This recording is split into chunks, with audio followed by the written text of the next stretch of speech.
모두가 인사하겠습니다. 주 안에서 사랑하고 축복합니다. 주 안에서 사랑하고 축복합니다.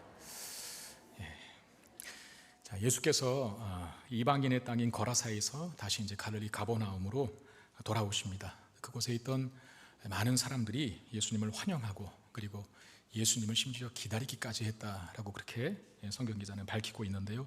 40절 말씀에 보시면 예수께서 돌아오심에 무리가 환영하니 이는 다 기다렸음이로라 라고 되어 있습니다. 우리가 지난주 본문에서 예수님께서 이방의 땅인 거라사 지방에서는 사실 푸대접을 받으셨죠. 배척을 당하셨죠. 그들이 예수님이 떠나주시기를 간구했기 때문에 그렇습니다. 거라사 광인, 즉 귀신 들린 자를 고쳐주었는데, 한 생명을 낫게 했는데, 치유했는데, 그 은혜에 대한 또 그 기적에 대한 감사함과 또 찬양함이 없이 예수님 떠나주십시오라고 하면서 소위 예수님을 추방한 거죠. 그들이 예수님을 추방했던 이유는 우리 지난주 말씀을 통해서 들었지만 두 가지 정도 우리가 생각할 수 있다 그랬습니다. 하나는 깊게 들어가기 싫은 거죠. 우리식으로 말하면 대충 신앙생활 하고 싶다는 거. 뭔가 이렇게 파격적이고 획기적인 변화를 이루기 싫다, 그런 뜻이고, 다른 하나는 2,000마리의 돼지떼가 호수로 뛰어내려서 몰사하지 않습니까? 그러니까 이방인들에게는 돼지는 가축이고 사육할 수 있는 짐승이고 그것은 그들의 재산이기 때문에 경제적인 피해로 인하여서 그 손실로 인한 두려움, 불안함, 그것 때문에 예수님을 떠나주십시오라고 그렇게 간청하는 모습을 보았습니다. 여러분, 예수님은 완전한 하나님이신 동시에 또 완전한 인간이십니다. 인성에 기대어서 거라사 지방에서 소위 추방을 당하신 예수님의 심정을 우리가 한번 헤아려 본다면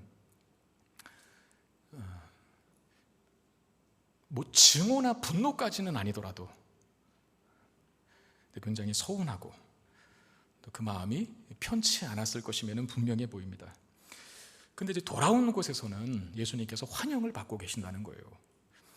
자, 어느 지역에서는 예수님께서 냉대와 천대를 당하시고 또 어떤 지역에서는 환영과 환대를 받으시는데, 사실 복음서에 기록된 예수님의 행적 또 행보를 통해서 확인되는 특징 중에 하나가 아닐까 생각이 듭니다. 어느 지역에서는 예수님이 참 환영을 받지만 어느 지역에서는 그야말로 거부를 당하시는 이 모습. 여러분, 이게 사실상 딱 우리 그리스도인들의 삶의 모습이다라고 해도 틀리지 않습니다. 우리에게도 이 두 종류의 삶이 있는 거죠. 그리스도인으로서 살아가는 이 삶에 우리를 환영하는 곳이 있기도 하지만 반대로 우리를 거부하고 우리를 배척하고 우리를 미워하는 곳도 있다는 겁니다. 저 같은 목사도 딱 이 두 반응 속에 있거든요. 교회 안에서는 정말 환영해 주시고 성도들 중에 목회자를 존중하지 않는 분이 없을 정도로 너무나 사랑해 주시고 높여 주시는데, 제가 유아부 아이들에게까지 사랑받고 있다는 것을 아십니까? 몇몇 아이들은 저를 보고 꼭 가야만 합니다. 예배 끝났음에도 불구하고 엄마 아빠 손잡고 가야 되는데 꼭 저를 보고 가야 한다라고 해서 부모님 손을 억지로 끌고 와서 저를 보고 그렇게 가는데, 제가 반갑다고 인사를 하고 아는 척을 해주기 전까지는 집에 가지 않는 아이들이 있습니다. 어떤 아이는 제 앞에서 정말 환하게 목사님 하면서 밝게, 별로 할 말도 없으면서 그냥 밝게 웃고 그리고 가는 친구가 있는 반면에, 절 보러 왔으면 좀 웃어도 줘야 되는데 제 앞에서 그냥 얼굴도 못 드는 아이도 있어요. 근데 그렇게 엄마 아빠에게 조른답니다. 목사님 꼭 보고 가야 한다고. 여러분, 제가 이런 사람입니다. 유아부 아이들까지에게 환영받는 김포성목교회 담임 목사 흔치 않을 거예요. 저 같은 목회자들은 교회에서는 대체적으로 환영받는 분들로 인식이 되죠. 근데 여러분, 제가 만약에 믿지 않는 세상 사람들 가운데 있다 라고 가정을 했을 때, 세상 사람들, 믿지 않는 세상 사람들이 목회자를 대하는 태도와 그 인식은 어떨까요? 천지 차이겠죠. 자신들과는 전혀 맞지 않는 사람처럼 취급할 것이고 무슨 별나라에서 온 이상한 사람 대우를 할 겁니다. 그들이 쳐주는 그런 어떤 가치, 또 그들이 쳐주는 어떤 세상적인 기준이라고 하는 전혀 볼 수 없는 사람들이기 때문에, 그래서 거부를 당하겠죠. 환영은커녕 배척을 당할 수도 있고. 제가 가끔씩 보는 방송 프로그램 중에 나는 솔로라고 하는 프로그램이 있는데, 결혼 정년기의 남녀들이 이렇게 정해진 장소에서 정해진 기간 동안 정해진 순서에 따라서 어떤 한 장소에서 함께 보내면서 마음에 맞는 짝을 찾아가는, 그러니까 소위 이제 남녀 간에 중매해주는 프로그램이에요. 보통은 여러분 이런 프로가 리얼리티를 추구한다라고 하는데, 저는 그 리얼리티 방송 프로그램이라고 하는 것을 사실 믿지 않습니다. 왜냐하면 내 앞에서 지금 카메라가 들이닥치고 있고 어쩌면 온 국민에게 내 모습이 공개될 수 있는 상황에서 리얼리티가 가능합니까? 꾸미는 거죠. 어느 정도는 다 포장을 할 게 분명합니다. 그런데 이 나는 솔로라고 하는 이 프로그램의 그 인터넷 그 소개 글을 봤더니 극사실주의 프로그램이라고 되어 있더라고요. 근데 제가 봐도 완벽하게 리얼리티는 아니지만 그래도 다른 프로그램보다는 훨씬 사실적인 그런 방향성을 갖고 있는 건 분명해 보이는데, 이 프로그램에 출연했던 커플들 중에 진짜 맺어져서 결혼까지 가는 커플들도 상당수 있는 것으로 제가 알고 있습니다. 제가 이 나는 솔로라고 하는 프로그램을 볼 때마다 제 머릿속에 항상 떠오르는 두 분이 계신데, 송영광 목사님하고 양우영 목사님이십니다. 여러분, 제가 왜 그분들을 떠올리시는지 자동적으로 떠올려줘. 왠지 아시죠?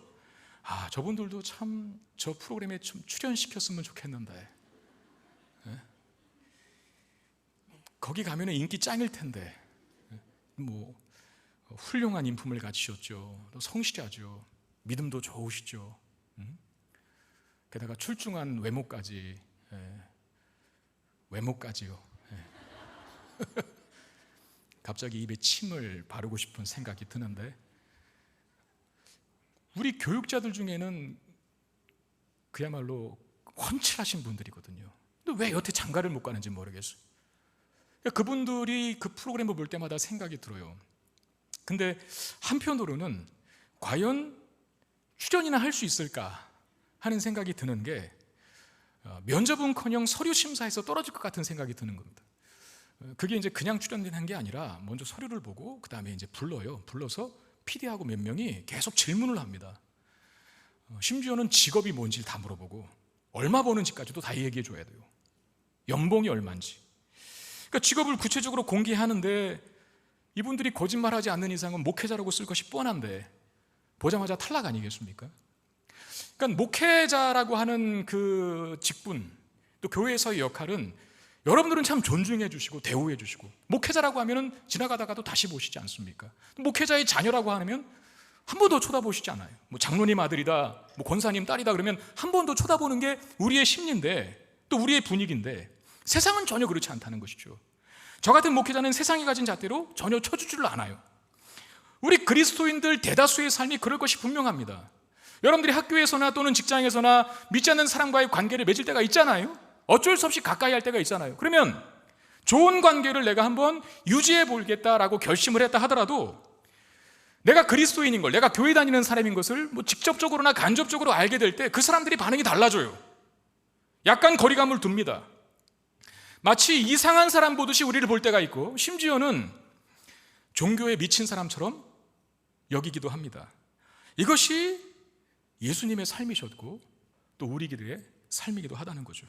예수님께서 거라사 땅에서는 환영받지 못했다는 거죠. 영혼을 구원하시고 생명을 치유하시고 귀신 들린 사람을 고쳐주셔서 그야말로 죽음으로 치지 않는, 파멸로 치지 않는 그 영혼과 육체를 구원해 주셨음에도 불구하고 추방당한 떠나가 주십시오. 근데 다시 가버나움에 돌아와서는 환영을 받으십니다. 여러분, 우리가 살다가 이런저런 여건과 환경 속에서 거부를 당하고 배척을 당하고 냉대를 당하고 천대를 당했다고 해서 위축될 필요 없습니다. 어쩌면 그리스도인으로 여러분들이 제대로 사는 증거 중에 하나가 그런 모습이 아닐까 싶어요. 너무 절묘하게 타협하고 살아서, 너무 세상 닮아서 그들이 우리가 그리스도인인 것도 모른 채 동화되어 가는 것보다는 훨씬 좋은 거죠. 어떻게 보면 세상은 때로 우리를 거절하거든요, 배척하거든요, 냉대하거든요, 무시하거든요. 그렇다고 너무 마음 아파 필요 없다는 거예요. 우리가 환영받는 곳도 있다는 걸, 기억하시라는 겁니다. 1차적으로 교회죠. 교회는 우리 모두를 다 환영합니다. 그리고 무엇보다 하나님은 저와 여러분들을 정말 소중히 여기십니다. 그리스도인으로 사는 우리의 삶에 고난이 있지만 영광도 있다는 사실을 기억할 수 있기를 바랍니다. 더 중요한 건 고난은 짧아요. 그러나 영광은 영원하다는 것이죠. 고난이 십자가로 대변된다면 그 십자가는 3일밖에 안 됐습니다. 그런데 영광이 부활로 상징된다면 부활은 영원한 것 아닙니까? 우리가 냉대받고 천대받는 곳, 고난이 있고 아픔이 있지만 하나님 우리를 영원토록 환영해 주신다는 것, 그리고 영원토록 우리는 승리와 영광을 누리는 자로 살게 된다는 사실을 기억하고, 때로 거부와 반대와 어려움을 당해도 그걸 이겨가며 사는 저와 여러분 되시기를 주의 이름으로 축원드립니다. 예수님이 돌아오셨을 때 예수님의 발 앞에 엎드리는 한 사람이 등장합니다. 본문은 그를 회당장 야이로라고 소개하고 있는데, 여러분 회당이라고 하는 말은 이제 어느 정도 아시죠? 남유다 왕국이 바벨론 제국에 의해서 멸망당한 다음에 그 멸망 속에는 예루살렘 성전도 다 파괴됐잖아요. 그러니까 예루살렘 성전은 이스라엘 백성들의 삶의 구심점이었거든요. 반드시 거기 와서 제사 지내야 하고 예배를 드려야 하는데 예배 드릴 처소가 없어진 것과 같은 겁니다. 없어진 것이나 다름없어요. 그러면 예루살렘 성전이 파괴가 돼서 예배 드릴 곳이 없으면 예배를 중단해야 합니까? 아니죠. 포로로 잡혀가고 여기저기 이 나라 저 나라 흩어진 디아스포라 된 유대인들이 만든 곳이 바로 회당이었어요. 회당. 그 회당에서 예배를 하요. 그리고 반상회도 하고, 그리고 심지어는 재판도 벌어졌다는 얘기가 있어요. 그러니까 회당이 예루살렘 성전을 대체하는 이스라엘 백성들의 삶의 중심점이고 구심점 역할을 했다는 겁니다. 그러니까 유대인 남자 10명만 모이면 회당 지었다잖아요. 그러니까 회당이라고 하는 곳이 굉장히 존귀한 곳이고, 그곳을 관할하고 책임지는 회당장은 존귀한 직함을 가진 자입니다. 그러니까 야이로라고 하는 사람이 보통 사람이 아니라는 것이죠. 많은 사람에게 존경을 받고 또 선망의 대상 중에 한 사람이 바로 이 회당장 야이로, 그러니까 유대 사회를 대표하는 지위가 상당히 높은 사람 중에 한 사람이었다는 거예요. 근데 그런 그가 예수님 앞에 엎드리고 있다는 거예요. 왜? 그에게 딸이 하나 있었습니다. 오늘 본문에는 외딸이라 그러죠. 외딸, 외동딸, 무남동료 외동딸, 12살 된, 그런데 그 딸이 죽어가는 병에 걸렸기 때문에 절박하고 간절한 심정으로 주님 앞에 나와, 예수님 앞에 나와 엎드리게 된 겁니다. 하나밖에 없는 딸을 가진 아버지의 마음은 어떨까? 결혼은 꼭 해야겠더라고요. 자녀도 꼭 낳아봐야겠더라고요. 그래야 이런 것들이 공감이 되지, 그렇지 못하면 공감을 잘 할 수 없을 것 같아요. 자녀 자체가 참 존귀하지 않습니까? 부모에게 있어서는 그 자녀가 어떤 인생을 살든 간에, 공부를 잘하든 못하든 사고를 치든 안 치든, 부모에게 있어서 자식은 존귀한 존재인 겁니다. 더군다나 하나밖에 없어요. 하나밖에 없는, 아버지에게 있어서 하나밖에 없는 딸은 도대체 어떤 대상일까요? 저는 조금은 짐작을 할 수 있을 것 같아요. 12살이라 그랬어요. 12살. 우리 식으로 12살 나이를 생각하시면 안 되고, 당시 유대 사회는 조혼 풍습이 있었기 때문에 12살 되었으면 결혼도 할 수 있는 나이였어요. 그러니까 12살 되기까지 이 야이로라고 하는 사람이 하나밖에 없는 외동딸에게 얼마나 많은 공을 들였겠는가, 정성을 다해 키웠겠는가, 마음으로 정을 주고 물질적인 걸 쏟아붓고 잘 키웠지 않았겠어요? 그런데 그 딸이 지금 죽어가고 있다는, 저에게는 이제 20살 된 딸이 하나 있는데, 제가 그에게 부탁한 한 가지 당부가 있습니다. 28살이 되기 전까지는 절대 어떤 남자도 만나지 말라 라고 하는 명령을 제가 내려서, 처음에는 헐헐 하고 들어가더니 몇 년 동안 제가 계속 귀에 못이 박히도록 얘기했더니 지금 세뇌가 됐습니다. 그런 줄 알아요. 제가 보니까 한 60%는 저에게 넘어왔어요. 26살, 28살 되기 전까지는 절대 이성교제 하지 말라. 이 세상에 있는 모든 남자는 아빠 빼고는 다 늑대니까 절대 누구도 만나지 말라. 28살 되면 아빠가 최고의 남성을 엄선하여서 소개시켜 줄 테니 아빠만 믿고 아빠 말대로 해라고. 그랬더니 알았대요. 일단은 20살이 되는 그 시기까지 저에게는 길지 않았거든요. 아직도 생생해요. 그 애에게 태어났을 때의 모습, 그리고 자라가는 모습. 근데 벌써 20살 됐어요. 이제 8년 남았어요. 20년도 금방 가는데 8년 얼마나 빨리 가겠습니까? 저는 그 시간이 오지 않았으면 좋겠어요. 지금도 예쁜데 결혼할 나이가 되는 28살은 그 8년이라는 시간 동안 또 저는 얼마나 많이 투자하겠습니까? 그 애에게 공을 들이겠습니까? 입혀줬죠, 먹여줬죠, 재워줬죠, 공부시켜줬죠, 사달라는 거 다 사줬죠. 물론 하나님이 저를 통해서 해주신 은혜지만 부모가 부모를 통해서 하는 거 아니에요. 공을 많이 들였기 때문에 아까운 거예요. 제가 강압적이고 권위적인 것이 아니라 그만큼 아끼기 때문에, 정말 공을 많이 들였기 때문에 그냥 한 남자애 만나서 확 채워가는 걸 감당할 수 없을 것 같아요. 네? 저는 그래서 결혼식 참석 안 하려고요. 울까봐. 네. 야이로의 딸도 마찬가지라는 거죠. 12살을 우리식의 개념으로 생각하지 마시고 결혼을도 할 나이라는 거예요. 눈에 넣어도 아프지 않을 그럴 딸아이. 근데 바로 그 딸이 죽어가고 있습니다. 그래서 예수님 앞에 엎드립니다. 회당장 야이로에게 찾아온 이 큰 위기와 시련이 그가 절박하고 간절한 심정으로 예수님 앞에 엎드리게 만든 이유였습니다. 여러분, 우리에게 찾아오는 우리가 감당할 수 없는 위기와 시련은 가만 묵상하고 있으면 그건 우리를 향한 주님의 부르심일 수 있습니다. 거의 99%는 그거예요. 하나님이 나를 부르시는 거죠. 그 위기와 시련을 통해서. 여러분 생각해 보십시오. 이 야이로가 뭐가 아쉬워서 예수님 앞에 엎드리겠습니까? 돈이 없어요? 뭐가 없어요? 굶어 죽습니까? 아니잖아요. 사회적으로 명예가 있고 덕망이 있고 많은 사람에게 존경받는 좋은 직업을 가지고 있는 사람입니다. 뭐가 부족해서? 뭐가 모자라서? 사랑하는 아내가 있고 토끼 같은 새끼가 있고 행복하게 알콩달콩 잘 살고 있는데 뭐가 아쉽고 뭐가 부족해서 자기보다 훨씬 나이가 어린 예수님이 이 시점에서 몇 살이겠어요? 30대 초반이거든. 30살 때부터 공생이 시작해서 33살 때 십자가 지시고 돌아가시잖아요, 예수님께서. 그럼 한참 어린 젊은 청년, 젊은 랍비 예수였을 거란 말입니다.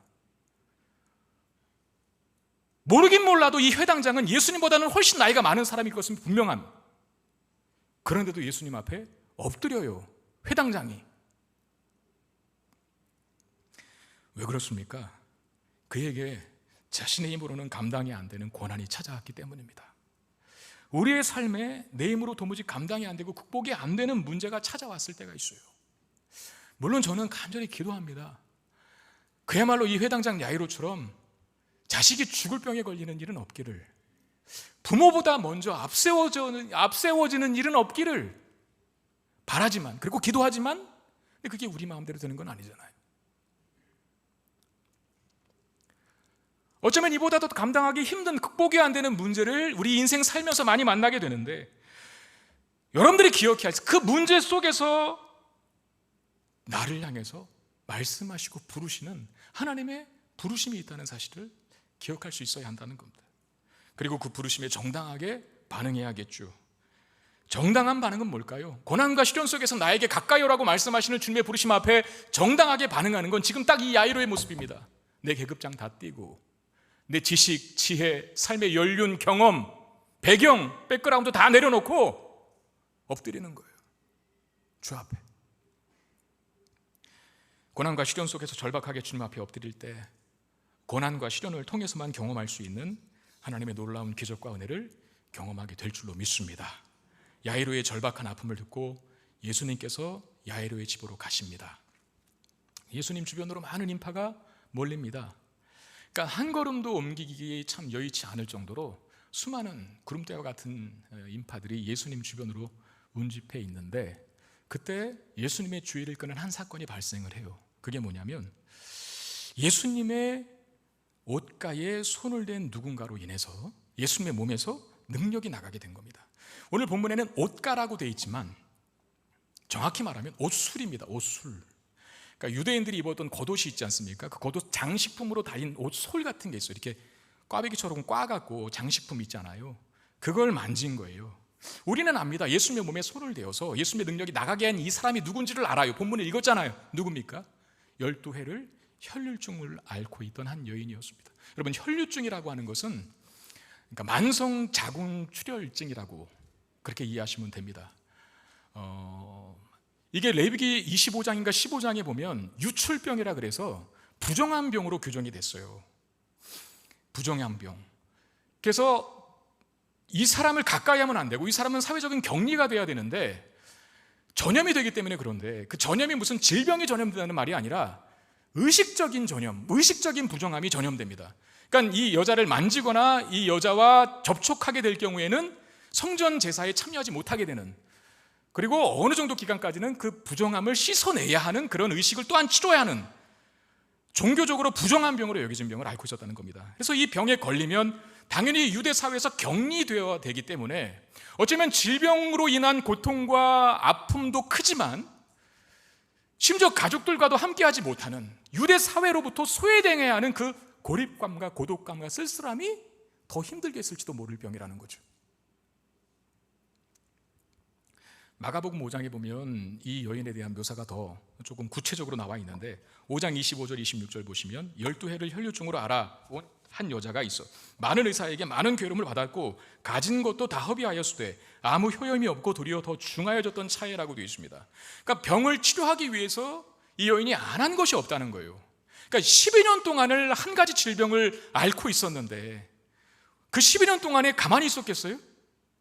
그 병 치료하기 위해서 명의라는 명의는 다 찾아가 보고 약이라는 약은, 좋은 약은 다 써봤. 그러니까 그러다 보니까 점점점 재산은 바닥이 나고, 여러분, 병이, 중한 병이 깊고 오래 갈수록 이상하게 가난해집니다. 그럴 수밖에 없겠죠. 그러니까 깊은, 그리고 오래가는 질병과 가난은 비례관계에 있어요. 이 여인이 딱 그 모습을 보여줍니다. 그리고 당시의 의사들이 지금 의사의 수준들을 생각하시면 안 됩니다. 다 주술적인 방법으로 했겠죠. 진짜 전문적인 의료 기술을 발휘한 게 아니라 약도 뭐 노루똥 먹으면 날 거라, 토끼똥 뭐 다려 먹어라, 그러니 병이 낫겠어요? 더 증세만 악화되지. 그리고 공짜로 해줍니까? 그런 것들을? 병원비로, 치료비로, 약 구입하는 비로 재산도 다 바닥이 나게 됩니다. 이제 아무런 희망도 없는 이 여인이 예수님께 자신의 모든 것을 걸고 나오는데, 자신의 모든 것을 걸고 나왔다는 이 말을 기억하십시오. 그냥 나올 수 있는 게 아닙니다. 왜냐하면 부정한 병을 앓고 있었던 여인이잖아요. 공공의 장소에 나오면 안 되고요, 사람을 가까이서는 안 됩니다. 만약에 이 부정한 여인이 공공의 장소에 나와서 사람들과 가까이 왔다는 것을 누군가가 발견하게 된다면, 발각된다면 그 여인은 유대교의 구약 율법에 의해서 돌에 맞아 죽습니다. 그러니까 모든 걸 걸고 나온 거예요. 목숨 걸고 예수님 앞에 나온 겁니다. 이런 위험을 감수하고서 예수님께 나와서 예수님의 옷가를 만졌다면 그것이 그녀에게 있는 믿음을 증명하는 거죠. 믿음이 있기 때문에 생명을 걸고 주님 앞에 나온 것 아니겠습니까? 예수님의 옷자락을 만지기만 해도 자신의 병이 낫게 되리라는 믿음이 그녀에게 있었기 때문에 모든 장애물들을 극복하고 오로지 한 분 예수 그리스도만 바라보고 그 모든 위험을 감수하고 그 앞에 나온 겁니다. 저 같은 목회자들과 신학생들에게 잘 알려진 설교학 교수 중에 프레드 크레독이라고 하는 사람이 있습니다. 그 사람이 이런 말을 했어요. 기적은 믿음을 만들어내지는 않는다. 그러나 기적은 믿음으로부터 나온다. 헷갈리시죠? 이 말이 저 말 같고 저 말이 이 말 같은데, 기적은 믿음을 만들어내지는 않는다, 이 말이 맞죠. 왜냐하면 기적이 믿음을 만들어냈다면 이스라엘 백성들이 제일 좋은 믿음을 가졌어야죠. 그 나라, 그 백성처럼 기적 많이 경험한 나라가 어디 있습니까? 그런데 우리는 구약 성경을 통해서도, 구약 성경을 통해서만도 확인하게 되는 건 그들은 불순종의 역사였어요. 불신앙의 역사였어요. 반역과 배반의 역사였어요. 그래서 하나님이 심판을 내리신 게 망한 거 아닙니까? 기적이 믿음을 만들어냈다면, 기적이 신앙을 만들어냈다면 이스라엘 백성들이 제일 좋은 믿음을 가졌어야 하는데, 그러나 기적이 믿음을 만들어내는 것은 아닙니다. 그런데 반대로 기적은 믿음으로부터 나온다. 이것 또한 진리입니다. 누가복음에 기록된 대다수의 기적 사건, 치유 사건들은 다 믿음을 통해서 일어납니다. 예수님께서 믿음을 요구하시고 예수님께서 심지어 믿음을 칭찬하시기까지 해요. 우리가 다음 시간에 보겠지만 12살 된 딸아이, 죽어가는 딸아이 때문에 예수님 앞에 나온 그 야이로, 결국 죽어요, 그 딸이. 그래서 이 야이로의 귀에 두 가지 소리가 들리는 거예요. 한 가지는 사람들의 불신앙의 소리. 야, 이제 끝났다, 상황 종료됐으니 그 예수라고 하는 랍비 귀찮게 하지 말라. 그 예수님 모셔와서 뭐하냐, 다 끝났으니까 장례나 치러라. 이렇게 발언하는 사람들, 군중들의 소리와 예수님은 계속해서 야이로의 귓가에 대고 말씀하시죠.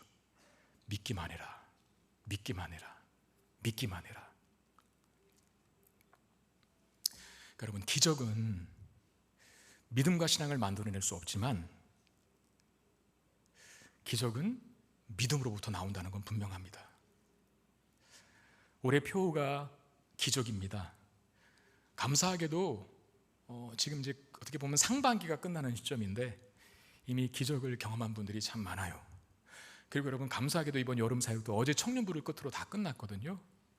코로나도 겹쳐 있고 또 다시 재확산되는 과정 중에 치러진 여름 사역들이라 사실상 좀 걱정을 많이 했고, 그리고 외부로 나가다 보니까 이것저것 필요들이 많았었는데 하나님이 다 넉넉하게 풍성하게 채워주시고 기존보다도 한 3분의 1은 더 많은 인원이 참석했던 그야말로 잔치와 같이 끝난 여름 사역이었습니다. 그것도 다 기적 아니겠습니까? 여러분, 우리는 기적하면 무슨 불치병이 꼭 치유되고 또는 뭐 다 망해가던 사업이 갑자기 하루아침에 불같이 타오르고 이런 걸로만 기적을 생각할 때가 있는데 아니에요. 우리가 넘을 수 없는 장애물을 넘는 것도 기적이고 이길 수 없던 대적들을 이기는 것도 기적이고, 우리가 살다 보면 우리를 미워하고 증오하고 우리를 못살게 굴고 우리를 괴롭히는 인파들이 얼마나 많습니까?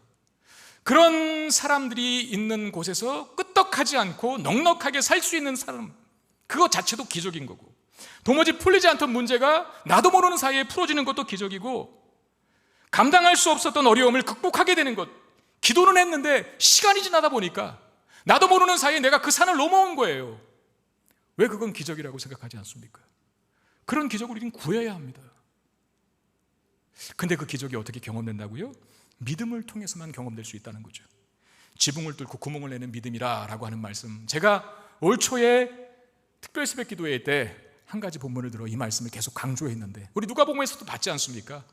주붕을 뚫고 구멍을 내는 믿음을 가진 자들이 누구였습니까? 중풍병자. 중풍병자를 침상에 달아 인파가 가득하여 예수님 곁으로 갈 수가 없었었는데 그 4명의 친구들이 지붕으로 올라가서 그 지붕을 뚫고 구멍을 내서 예수님 앞에 그 침상을 달아내리지 않습니까? 그걸 보고 그걸 믿음으로 여기시고 예수님께서 친구인 중풍병자를 치료해 주시고 죄사함까지 얻게 하는 복을, 기적을 경험하게 하시죠. 오늘 설교 제목이 고난은 은혜를 경험하게 하는 기회입니다 라는 제목입니다.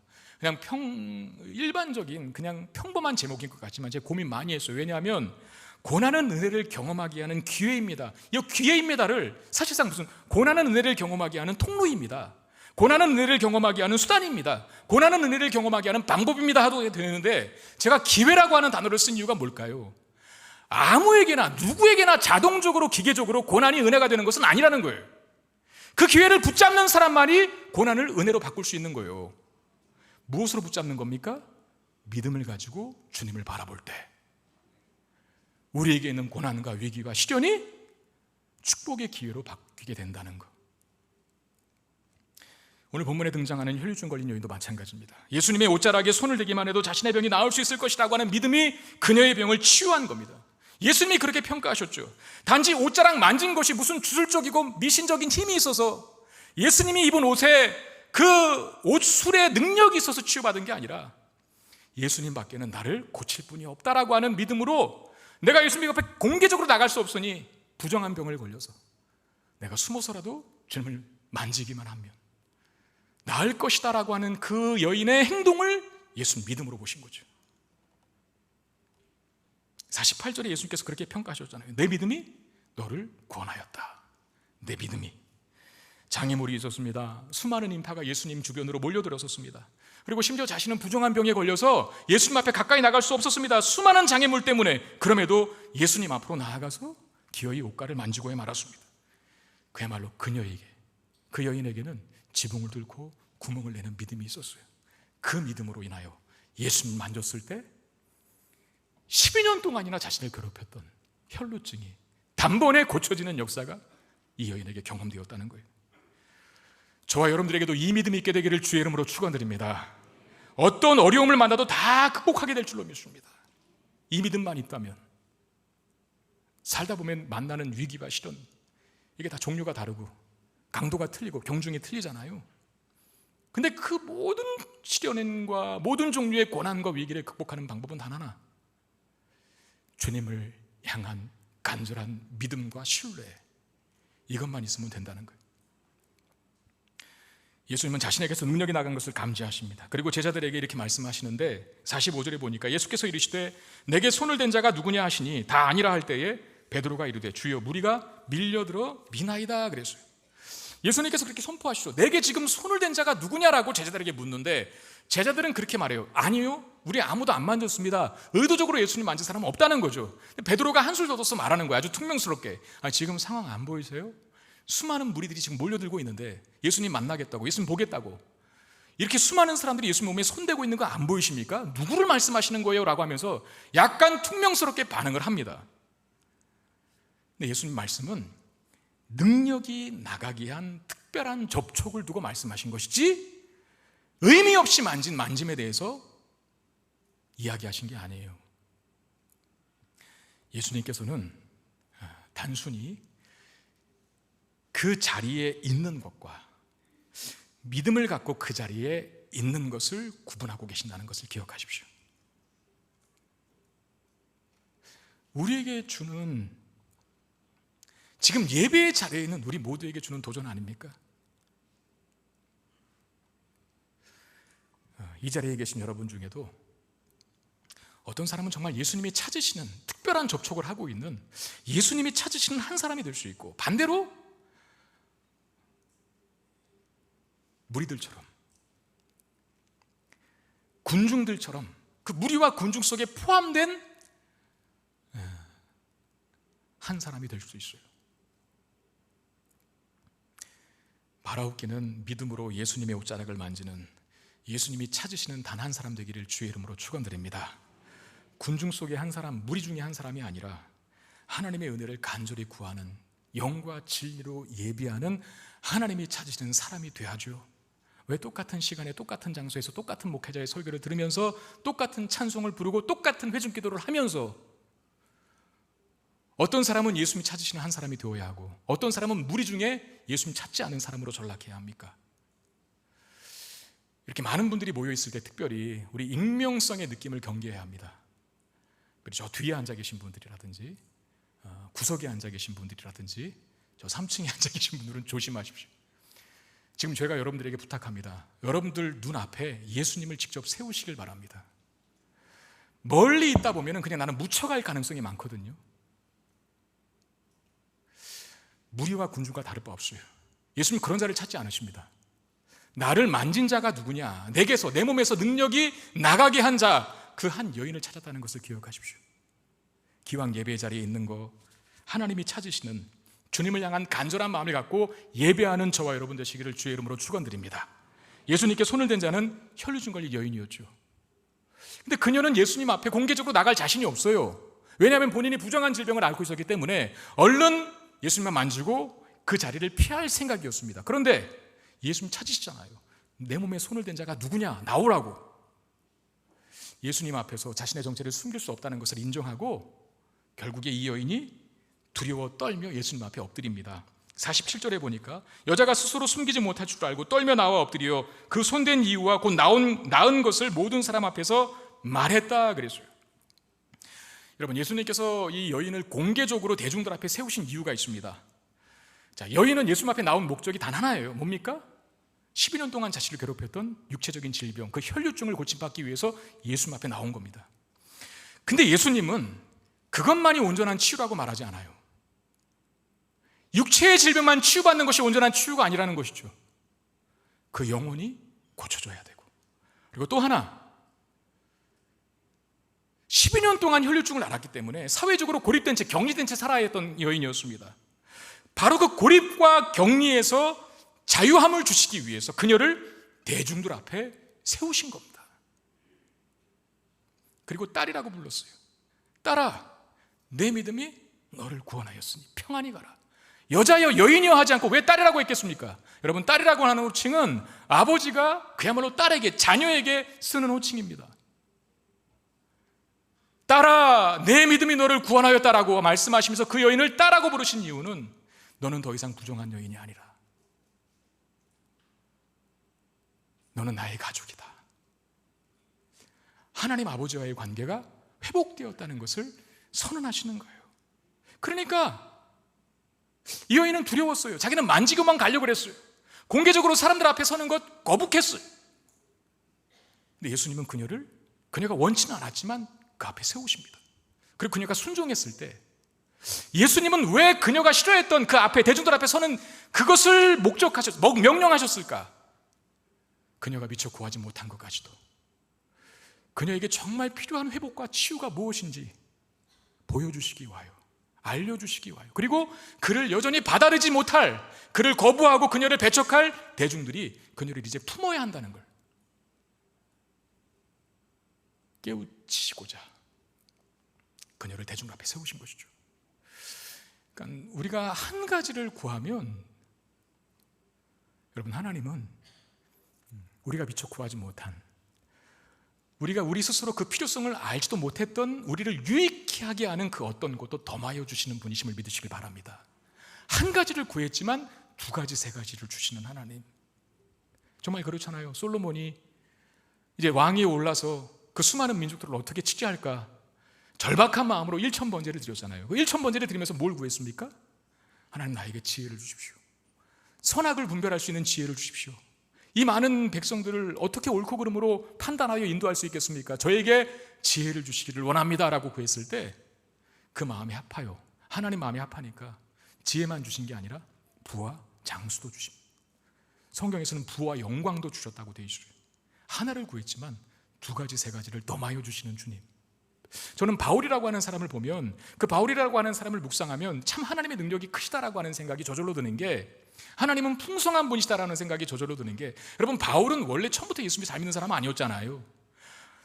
바울이 그러니까 사울이었을 때, 그러니까 기독교인들을 박해하고 예수 믿는 사람들을 잡아가두고 교회를 핍박할 때 예수님이 그를 찾아가셨어요.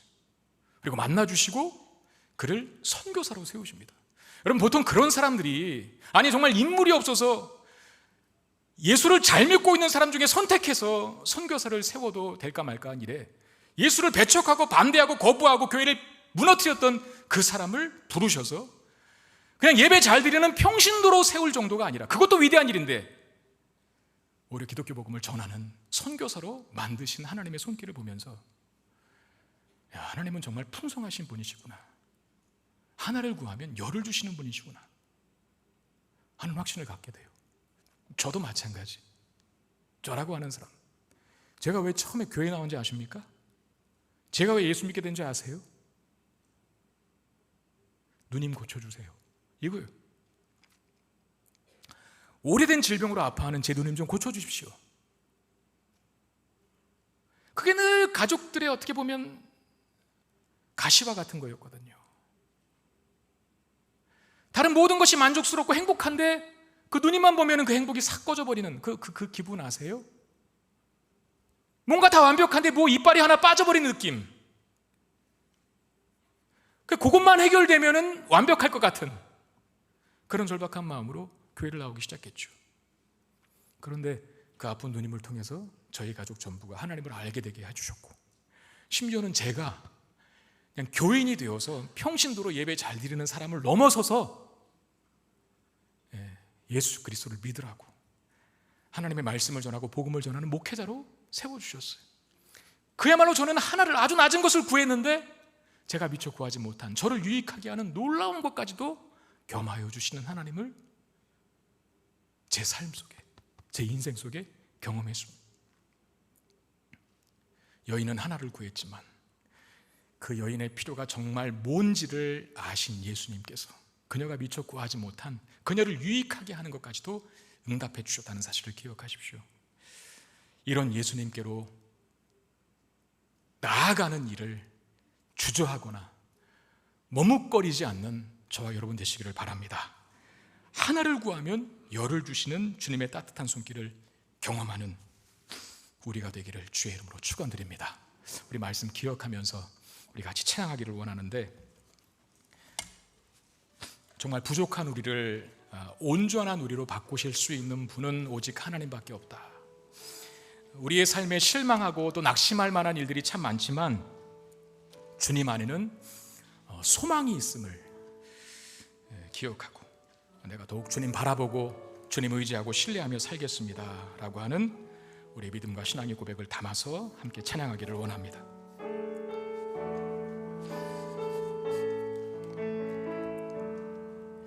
믿음과 삶을 살아내는 실력이 너무나 다른 내 모습을 볼 때에 이 모습도 주가 사랑하실까? 자신 없는 내 모습 그저 주님 앞에 있네.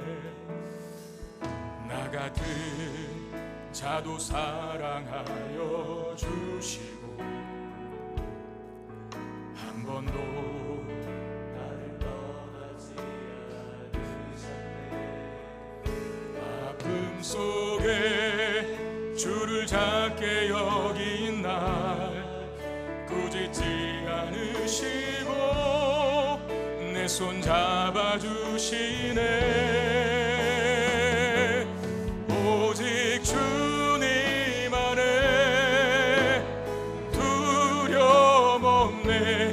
고난을 통해 날 만드심을 믿네. 주님만이 내 모든 것 되시네.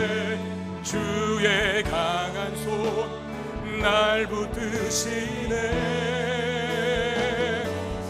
오직 주님 안에 소망이 있네.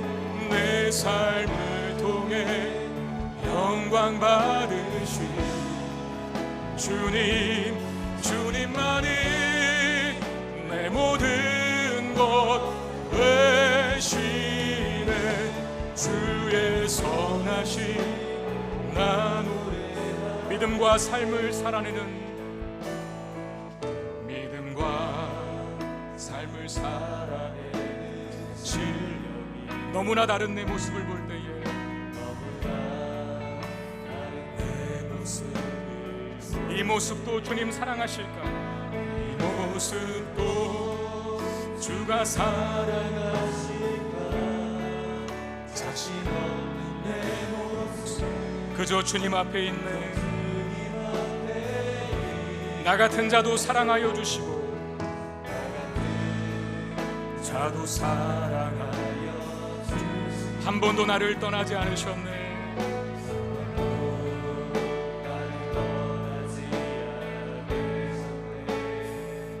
아픔 속에 주를 작게 여긴 날 꾸짖지 않으시고 내 손 잡아주시네. 오직 주님 안에 두려움 없네. 고난을 통해 날 만드심을 믿네. 주님만이 내 모든 것 되시네. 주의 강한 손 날 붙드시네. 오직 주님 안에 소망이 있네. 내 삶을 통해 영광 받으시 주님, 주님만이 내 모든 것 되시네. 주의 선하심 오직 주님 안에 오직 주님 안에 두려움 없네. 두려움 없네. 받으시네. 믿네 주님만이 내 모든 것 되시네. 주의 강한 손 날 붙드시네. 오직 주님 안에 소망 있네. 아멘. 내 삶을 통해 영광 받으시 주님, 주님만이 내 모든 것 되시네. 주의 손. 다시 한번 찬양합시다. 오직 주님 안에 두려움 없네. 오직 주님 안에 두려움 없네. 고난을 통해 날 만드실 주님, 날 만드신 주님만이 내 모든 것 되신 주의 강한 손 날 붙드시네.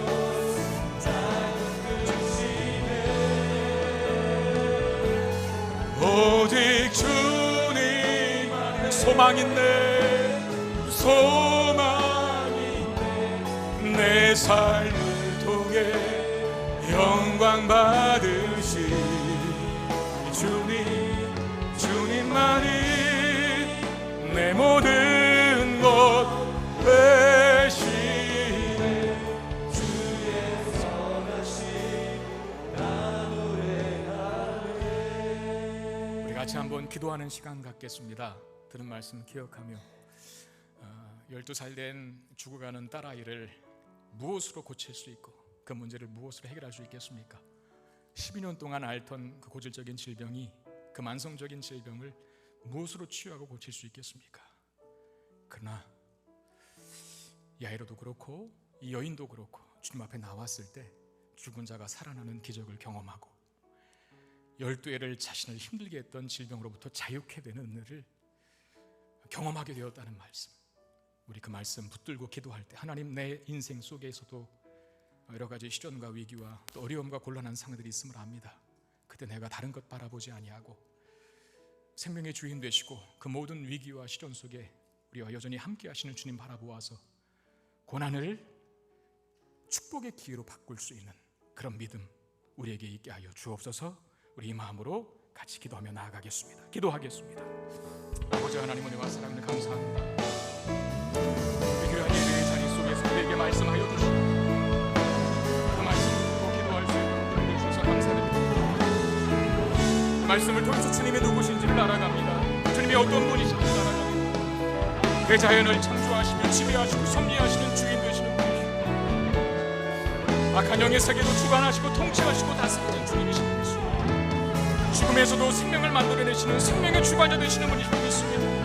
그 어떤 문제도 시련도 고질적인 질병도 주님의 손에 위탁되고 맡겨졌을 때 놀라운 회복과 치유가 있을 수 있습니다. 그런 믿음 우리 가운데 있게 하여 주옵소서.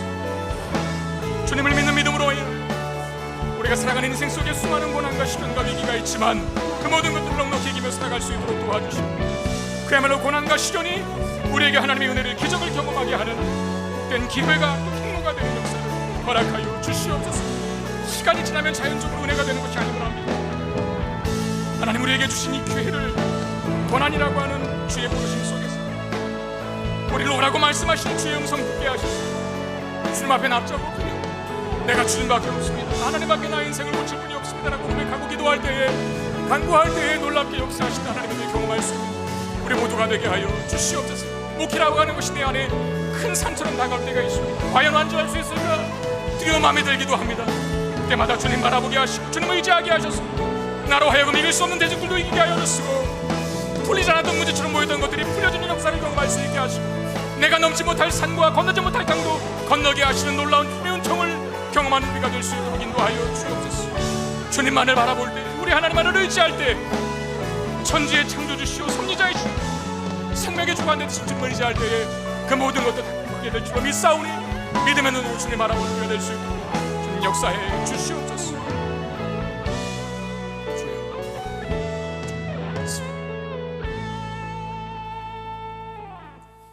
우리의 삶에도 열도해를 혈루증으로 아파했던 그 아픔이, 눈에 넣어도 아프지 않을 딸아이가 죽어가는 그 모습의 고통이 때로 우리의 삶을 엄습할 때가 있음을 고백합니다. 오늘 말씀을 통해서 주님이 누구신지를 다시 한번 가르쳐 주셨습니다. 모든 질병을 극복하게 하시고 정복하게 하시며 죽음에서도 생명을 만들어내시는 주님인 것을 가르쳐 주셨사오니, 우리가 만나는 인생의 위기와 시련이 무엇이든 간에 믿음으로 주님 바라보아서 그 위기와 시련을 축복의 기회로 바꿀 수 있는 우리가 되게 해 주시옵소서. 주님의 능력은, 또 주님의 권능은 이기지 못할 적이 없고 극복하지 못할 장애물이 없을 줄 믿습니다. 우리가 살아가는 동안에 수많은 장애물들, 대적들, 시련들, 넘지 못할 산과 강과 바다들을 만날 때 주님 바라보게 하셔서 우리도 모르는 사이에 그 문제가 풀려지는 기적을 경험케 하여 주시고, 우리가 알지 못하는 사이에 그 높은 산을 넘어와 있다는 사실을 확인하는 그 기적을 또한 경험하는 우리 모두가 되게 해 주시옵소서. 주님이 함께 하신다면 못 넘을 산 없고 극복하지 못할 장애물 없으며 이기지 못할 대적이 없는 줄로 믿습니다. 주님 바라보아 고난과 시련과 위기를 기적과 은혜와 복의 통로로 바꿀 수 있는 우리 모두가 되게 해 주시옵소서.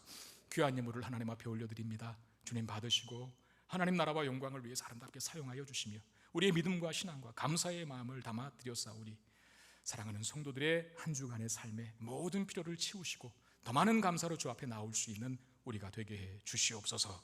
우리 주 예수 그리스도의 이름으로 간절히 축복하며 기도드리옵나이다.